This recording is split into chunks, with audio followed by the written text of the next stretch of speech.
Okay, so there are many times where you want to determine whether or not a model has a family table or not, either from an automation perspective or a reporting perspective.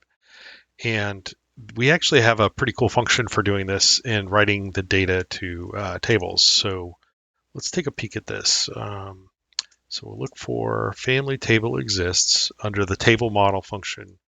And you'll notice here that it'll take the active model by default, but we can also use a table as a reference, and it gives us an indication of how that table should be set up or what it's going to look for as the item iterator, which is item name. In this case, it also accepts wildcards. So we're going to take this and we're going to write this to a result table, but that table doesn't exist yet. So let's go ahead and create one. So we'll do a table create, and we'll call this FT status, and we'll put it on wow tab. And we're just going to give, that's going to be the name that we're going to write to. So again, by default, this is going to take the active model. So when I press run on this, you'll notice that it's created our tab, and it's also reported back that the speaker ASM does not have any family table associated with it.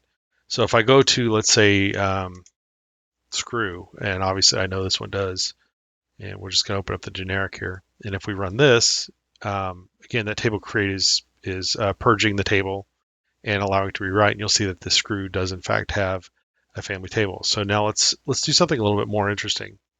So let's come in and let's say that we're interested in anything that's in anything. Whoops, excuse me. Anything that's in session for the speaker assembly. So let's go over here and let's create a new table, and we'll call it item name is what we're interested in. And I'm going to put a control T on this and say that that first row is going to be my header. Now let's give it a name. Let's call my table. It's going to be the name of the table that's referenced here. And let's say basket.prt. Let's do screw.prt and maybe spider.prt. Okay, so I've got three models that I'm going to be asking for the status of that with, or if there is a family table associated with each of those. And we'll put in a table. My table is the reference, and we're going to run this. And you'll notice that it's going to come back and say that the basket does not, the screw does, and the spider does not. You can also kind of wildcard this too. So if you didn't want to put in a specific item like this, we could just say, for all of my part files that are in session, do I have any family tables?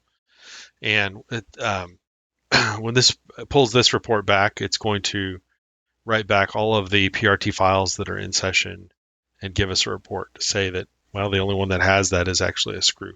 And you could, of course, be just super generic and say, just give me anything that's in session and report that data back to. So as you can see here that our assembly has been included. All the rest of the parts do not, but that screw does as a final result.